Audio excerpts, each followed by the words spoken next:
All right, guys, it is Monday. We have 4 more weeks, if I counted right, of stay-at-home school left, and we're going to make the most of every day. I'm hoping that I am videoing these in the right direction this week. I didn't notice that they were wrong until I uploaded them, and I was not about to go back and redo them all. So I'm apologizing. As of right now, I think this is the right direction. So I'm hoping so. So as you can see, this is I Ain't Fixing My Hair Day. It was raining out this morning. I had to go to the grocery store, and I hate wet hair. So here we are. Today is actually Friday. Most of you all are in the process of finishing up the test. You have until tomorrow to get those done. And as of right now, it's like 8 o'clock at night. A lot of you all have those done, and I'm so glad to see those coming in. So you have until Saturday at midnight. I'll probably spend some of my day Sunday going over those. And so hopefully by the time you've got this actually turned on Monday, you'll have your scores that have bounced back through your emails. I just really want to remind you guys, excuse me, let me get my pencil sharpener, that it's really important that if I bounce something back to you all to correct and to change, I need you to do that. I spent quite a bit of time on Thursday of last week calling kids that I had sent questions back to for you to change, that I had not put your score in. I'd put like a little star. That was just my piece that lets me know that yes, you submitted it, but it still needed a little bit of work. So keep that in mind. If you get a score back from that, you know it's good. But if you see me kick you back an email, open it up. If it will not let you reopen it and or resubmit it, I guess is what I need to say, into Google Classroom, then resubmit it as an email, okay? Worst case scenario, you submit it to me as a text. All of you all at this point have access to my cell phone. And quite a few of you have used it. So don't let it stop you from making those corrections so that I can make sure that, one, you know the content, and two, that you have the correct answers of what you're going to need to successfully take the test. Now, one of the things that I did do is if, let's say, on the day of the test, if you did not go back and fix your mistakes, then I went back in and I gave you what I thought the original score would be. Can't just leave it open indefinitely. I've got to close it out at some point. So this is your Monday. I am probably, while you're watching this, I am at school finalizing and loading up all the scores that I have put in or that you've submitted to me thus far. So your third 9 weeks report cards are kind of all been submitted. Those scores have been uploaded and submitted. So for those of you who are wondering what would you have made, take a look at them. They're all there, and we're just going to go from there. All right, new end in mind this week. Our new end in mind is I will identify which descriptive words and phrases the author provides to create the mood of hopelessness and desperation in the story, okay? So they're giving you the mood. Now, mood is something that you may not have had up until this point. Mood is what the author does, and using certain words that kind of give you a feeling of what's going on. So they're setting the stage, I like to call it, allowing you to kind of know the direction that the story is going into. So if you want to on your team talk, okay, so we are Holes week 2. It should be the last one in your folders, okay? And you're going to write, I'd like you to write end in mind. Right, end in mind. And your end in mind is going to be, you're going to write mood, M-O-O-D, of hopelessness and desperation. Okay? Those are we're looking for the descriptive words through the passages this week and next that support that something is hopeless and something is showing desperation. So those are the 2 things that we're looking for. Got it? So it's end in mind is mood, and the mood is hopelessness and desperation. So they're giving us the mood. We just got to figure out the words and phrases that support it. It's kind of like when they give us a theme. And they say, okay, well, the theme is perseverance. Okay. Well, we know that perseverance is never giving up no matter how difficult life becomes or no matter how hard something is. They've given us that. And then we have to pick out the scenarios that support that. So that's where we're looking at this week. Now, so if I were to give you a list of words and ask you to tell me how you feel about something, then that would be explaining the mood. Okay, so I'm looking at my lesson plan here because I've got a couple of words listed. So those words would tell me how you felt when you read the words. Okay, so that would be them explaining the mood in the text. So if I say it was a dark and dismal night, it was a dark and dismal night. Now, by using dark and dismal, this would set the mood of something as being creepy or scary, okay? So when my kids were in preschool at Halloween, they used to do like a scary story, and they would go, it's a dark, dark night in a dark, dark house. There was a dark, dark room, and in the room there was a dark, dark box. And it just kept, everything was dark and creepy. And so the mood that they were trying to set for me when they were trying to tell the story, one, I wanted to pinch their little faces off because they were too cute, but that wasn't the mood they were going for. They were going for that it's a scary thing.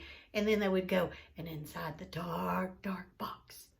And it'd be like, there jumped a mouse, or there jumped a clown, or something crazy. And the whole idea was their voices would get loud, and it would be a surprising thing. But the whole idea was that dark, dark, dark was supposed to start giving me that creep factor and making me get afraid. They were setting the mood at that point. And that's what we're going to be trying to figure out in our reading this week. What are the descriptive words that set the mood of hopelessness and desperation? I want you to take your book and we're going to look back on page 11. And I know we're going backwards, okay? I know that. But I want you to bear with me. I'd like you to read along, or if you're just listening, I want you, as I'm reading, to keep the mood of hopelessness and desperation in the front of your mind, okay? You want it here in the front. And then what are some words and or phrases that I'm reading that support that it's hopeless and desperate, okay? So here we go. Hopelessness and desperation. Stanley felt somewhat dazed as the guard unlocked his handcuffs and let him off the bus. He'd been on the bus for over 8 hours. Be careful, the bus driver said as Stanley walked down the steps. Stanley wasn't sure if the bus driver meant for him to be careful going down the steps or if he was telling him to be careful at Camp Green Lake. Thanks for the ride, he said. His mouth was dry and his throat hurt. And he stepped into the hard, dry dirt. There was a band of sweat around his wrist where the handcuffs had been. And the land was barren and desolate. And he could see a few run-down buildings and some tents. And further away, there was a cabin beneath the 2 tall trees. These 2 trees were the only plant life that he could see. There weren't even any weeds. Now, from what I read, I'd like you to go back and I want you to try to identify at least 2 words and or 2 phrases that support hopelessness and desperation. Now, there's more than 2, but I want you to see if you can pick out 2. I'm going to give you about 30 seconds to do this. Okay? Go.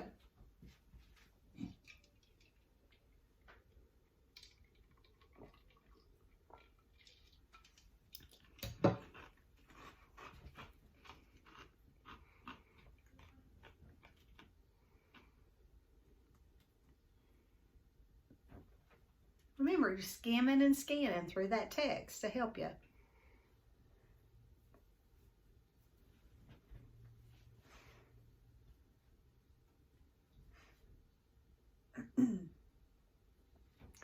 All right, so when I think of hopelessness and desperation, there is his mouth was dry and his throat hurt, okay? There was also hard, dry dirt.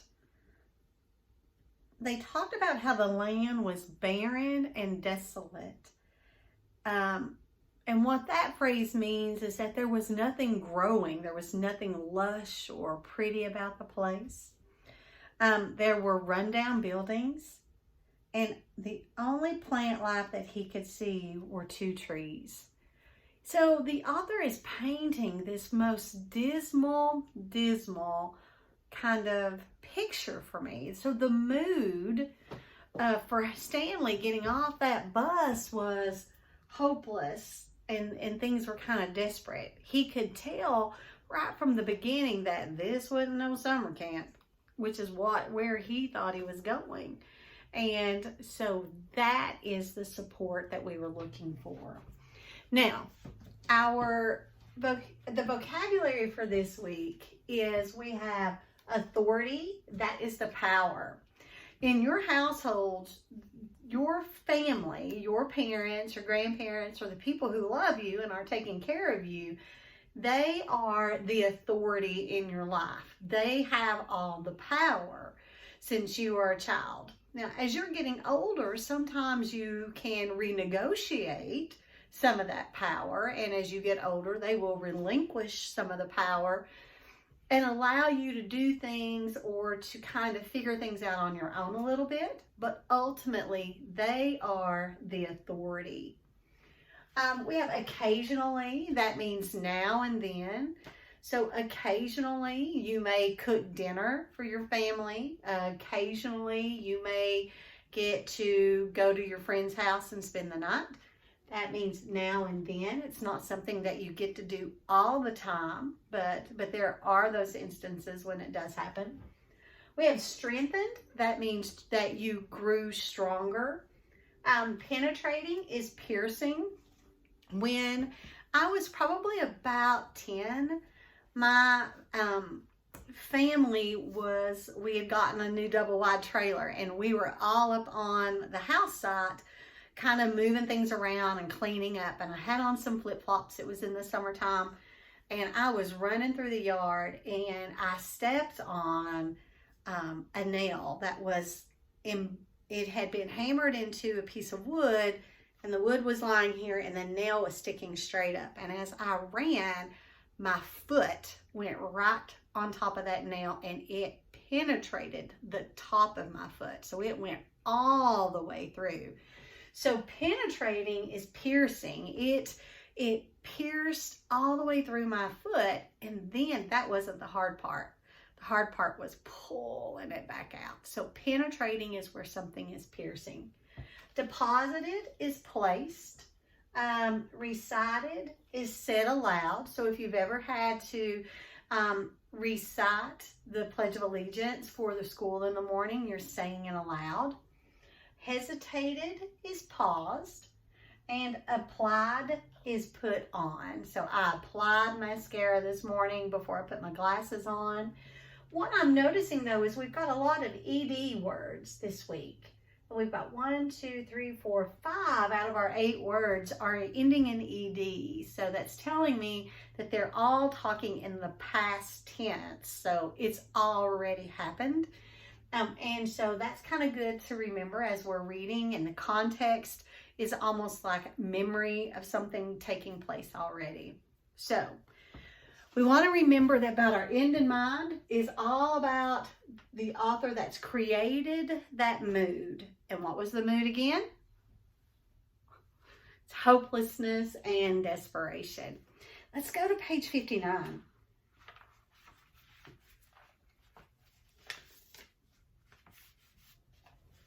Are you there? I need my stool from school, or I need my desktops. That's what I'm missing desperately. All right. Are we ready? Here we go. All too soon, Stanley was back on the lake, sticking his shovel into the dirt. X-ray was right. The 3rd hole was the hardest. So was the 4th hole, and the 5th hole, and the 6th, and He dug his shovel into the dirt. And after a while, he'd lost track of the day of the week and how many holes he had dug. It all seemed like one big hole, and it would take 1.5 years to dig it. He guessed he had lost at least 5 pounds, and he figured that in 1.5 years, he'd be either in great physical condition or else dead. He dug his shovel into the dirt. It couldn't always be this hot, he thought. Surely it got cooler in December. Maybe then they froze. And he dug his shovel into the dirt. His skin had gotten tougher, and it didn't hurt so much to hold the shovel. So if I'm thinking about hopelessness and desperation, there is 2 phrases that I read that kind of support that for me. The fact that he'd lost track of the day of the week, that supports hopelessness to me. It's kind of like every day is exactly the same. I'm going to never get out of here. I'm going to be here 1.5 years. That is that hopelessness part. And then he says, it all seemed like one big hole. Okay? Still that hopelessness vibe going on. So it's setting the mood of just like, and that's kind of what I want you to get. Okay? All right, let's turn a page. As he drank from his canteen, he looked up at the sky. A cloud had appeared earlier in the day, and it was the first cloud he could remember seeing since coming to Camp Green Lake. He and the other boys had been watching it all day, hoping it would move in front of the sun. Occasionally, it got close, but it was just teasing them. His hole was waist deep, and he dug his shovel into the dirt, and he dumped it out. He thought he saw something glisten as it fell onto the dirt pile. Whatever it was quickly buried. Stanley stared at the pile a moment, unsure if he'd even seen it. Even if it was something, what good would it do him? He'd promised to give anything he found to X-ray. It didn't seem worth the effort to climb out of his hole to check it out. And he glanced up at the cloud, which was close enough to the sun that he had to squint to look at it. He dug his shovel back into the earth and scooped out some dirt and lifted it over his dirt pile. But instead of dumping it there, he tossed it off to the side. His curiosity had gotten the better of him. And he climbed up out of his hole and sifted his fingers through the pile, and he felt something hard and metallic. And he pulled it out. It was a gold tube, about as long and as wide as the second finger on his right hand. The tube was open at one end and closed at the other.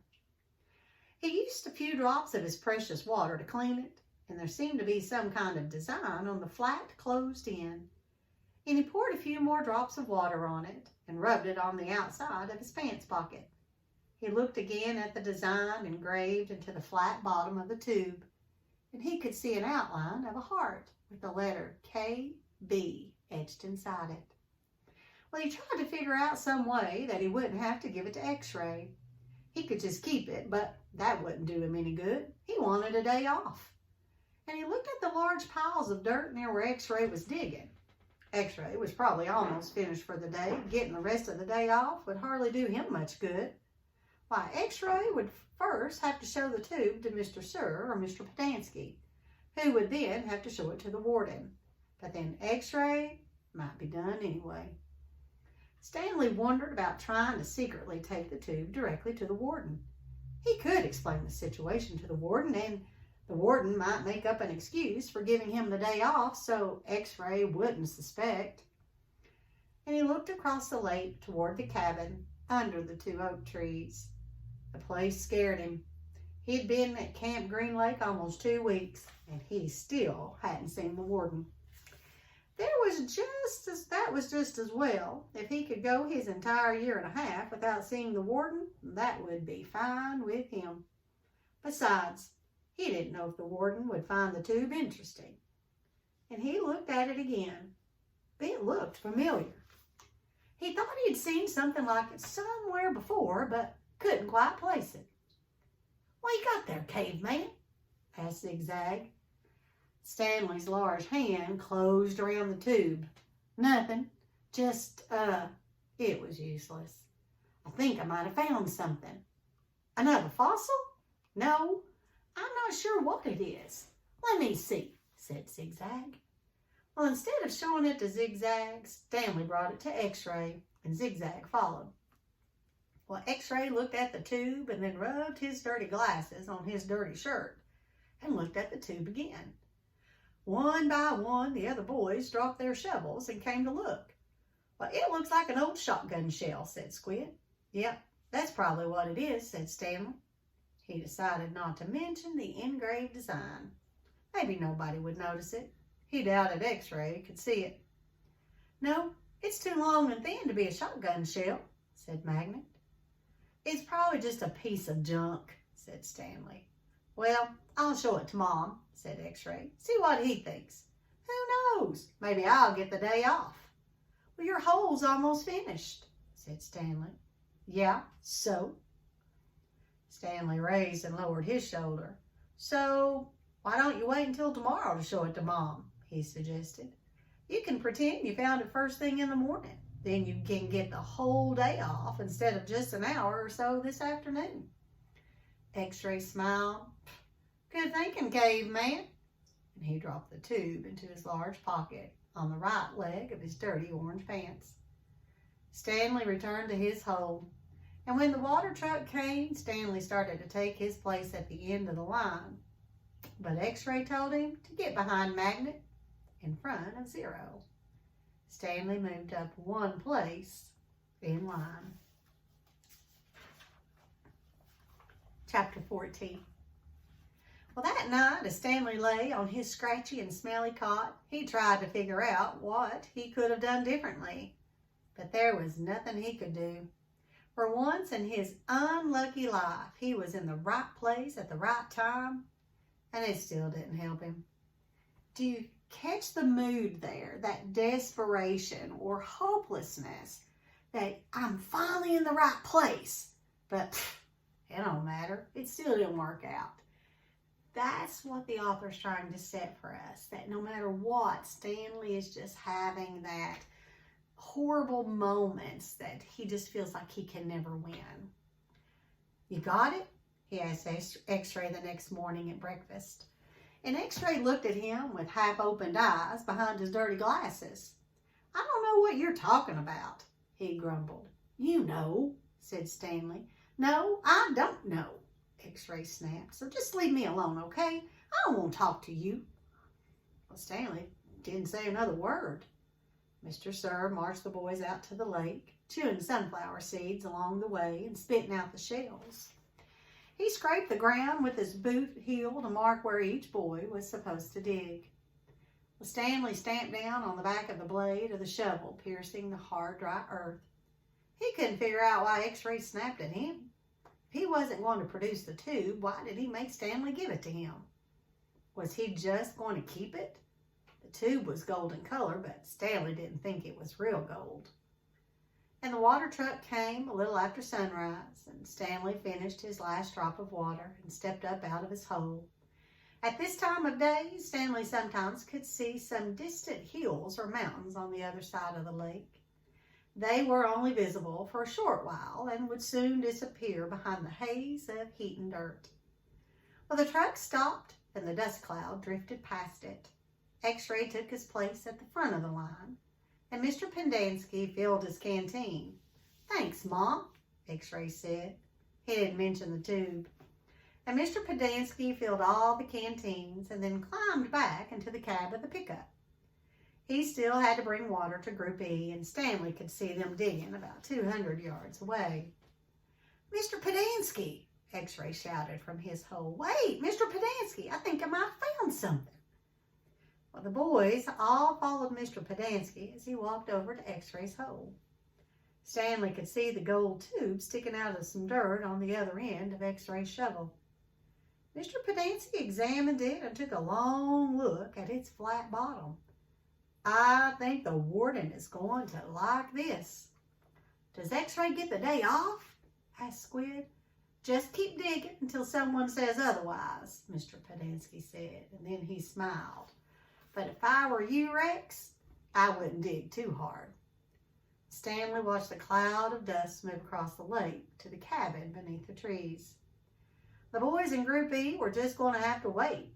It didn't take long for the pickup to return, and Mr. Pendanski stepped out of the cab. A tall woman with red hair stepped out of the passenger side. She looked even taller than she was since Stanley was down in his hole. She wore a black cowboy hat and black cowboy boots, which were studded with turquoise stones. The sleeves on her shirt were rolled up and her arms were covered with freckles, as was her face. And she walked right up to X-Ray. "This where you found it?" "Yes, ma'am." "Your good work will be rewarded." She turned to Mr. Pendanski. "Drive X-Ray back to camp. Let him take a double shower and give him some clean clothes.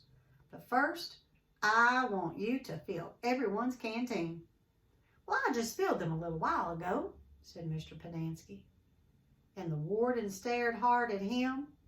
"Excuse me," she said. Her voice was soft. "I had just filled them when Rex—" "Excuse me," said the warden again. "Did I ask you when you last filled them?" "No, but it's just, excuse me." Now, that's where I'm going to stop and let you look at your questions real quick. Okay, I want you to take a look at those. And on the top of this day one questions, I want you to write 67 through 73. That's where your evidence is going to come from. Pages 67 through 73.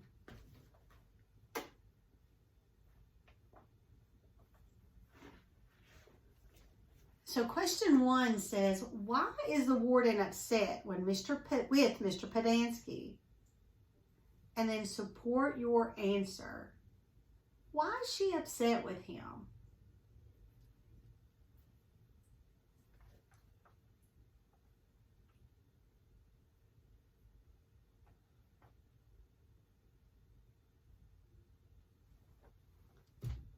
All right. Number 2. How does the discovery of the gold tube change the digging process for the boys? What conclusion does Stanley come to about why they are digging the holes? What is the conclusion?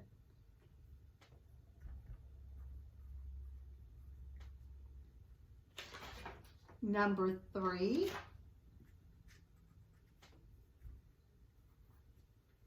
What language did the author use to support the mood of hopelessness and desperation in today's reading? Okay, so you might as well circle that one. That is our big end in mind question. That is the most important question of the day. Okay, so that goes back to here. What we're about to read, how does that support hopelessness and desperation? And 4, how does Stanley plan to find more treasures? And then how does he execute these plans?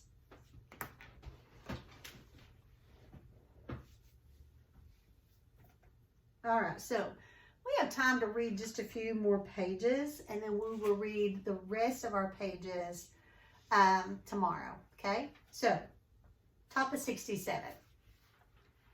Mr. Pedanski stopped talking, and the warden wiggled her fingers for him to come to her. It's hot, and it's only going to get hotter, she said. Now, these fine boys have been working hard. Don't you think it might be possible that they might have taken a drink since you last filled their canteens? And Mr. Pedanski said nothing. And the warden turned to Stanley. Caveman, will you come here, please? Well, Stanley was surprised that she knew his name. Well, he had never seen her until she stepped out of the truck. He didn't even know the warden was a woman. He nervously went toward her. Mr. Pedanski and I have been having a discussion. Have you taken a drink since Mr. Pedanski last filled your canteen? Well, Stanley didn't want to cause any trouble for Mr. Pedanski. I still got plenty left, he said. Excuse me? He stopped. Yeah, I drank some. Thank you. May I see your canteen, please? Well, Stanley handed it to her.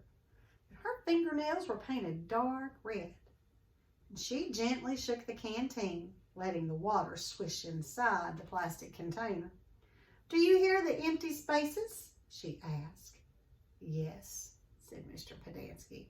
Then fill it, she said. And the next time I tell you to do something, I expect you to do it without questioning my authority. If it's too much trouble for you to fill a canteen, I'll give you a shovel. You can dig the hole and the caveman can fill the canteen. She turned back to Stanley. I don't think that would be too much trouble for you, would it? No, said Stanley. So, what will it be? She asked Mr. Pedanski. Do you want to fill the canteens or do you want to dig? I'll fill the canteens, said Mr. Pedanski. Thank you. She sounds like a real cow, doesn't she? Chapter 15. Well, Mr. Pedanski filled the canteens, and the warden got a pitchfork out of the back of the pickup, and she poked it through X-Ray's dirt pile to see if anything else might have been buried in there as well. After you drop off X-Ray, I want you to bring back 3 wheelbarrows, she said. And X-Ray got in the pickup, and as the truck pulled away, he leaned out the wide window and waved. Zero, said the warden. I want you to take over X-Ray's hole. She seemed to know that Zero was the fastest digger. Armpit and Squid, you will keep digging where you have been, she said, but you're each going to have a helper. Zigzag, you help Armpit. Magnet, you help Squid. And Caveman, you'll work with Zero. We're going to dig the dirt twice. Zero will dig it out of the hole, and Caveman will carefully shovel it into a wheelbarrow. Zigzag will do the same for Armpit and the same with Magnet and Squid. We don't want to miss anything. If either of you find something, you'll both get the rest of the day off and a double shower. When the wheelbarrows are full, you're to dump them away from the area. We don't want any dirt piles to get in the way. The warden remained at the site for the remainder of the day, along with Mr. Pedanski and Mr. Sir, who showed up after a while. And occasionally, Mr. Sir would leave to take water to the other groups of campers. But otherwise, he and the water truck stayed parked there. The warden saw to it that nobody in Group D was ever thirsty. Well, Stanley did as he was told, and he carefully looked through all the dirt dug up by Zero as he shoved it into a wheelbarrow, though he knew he wouldn't find anything. It was easier than digging his own hole, with the wheelbarrow was full. He took it a good distance away before dumping it. The warden couldn't keep still. She kept walking around, looking over the boy's shoulders and sticking her pitchfork through the piles. You're doing fine, just fine, she told Stanley. And after a while, she told the boys to switch places so that Stanley, Zigzag, and Magnet dug in the holes. And Zero, Armpit, and Squid shoveled the excavated dirt into the wheelbarrows. And after lunch, Zero took over the digging again, and Stanley returned to the wheelbarrow. There's no hurry, the warden said several times. The main thing is not to miss anything. And the boys dug until each hole was well over 6 feet deep and wide. Still, it was easier for 2 boys to dig a 6-foot hole than it was for 1 boy to dig a 5-foot hole. Now, this is a good place for us to stop today. I'm writing down where we're stopping. Stop top 71. All right, so what you're going to do as far as answering questions today in your journal is I want you to do questions 1 and 2 in your journals, okay? And that's as far as we got as far as reading where you'll be able to get evidence from. So 1 and 2 is your focus today as far as getting them written down, all right? So you do that, and I'm going to try to get this uploaded to YouTube. See you in a minute.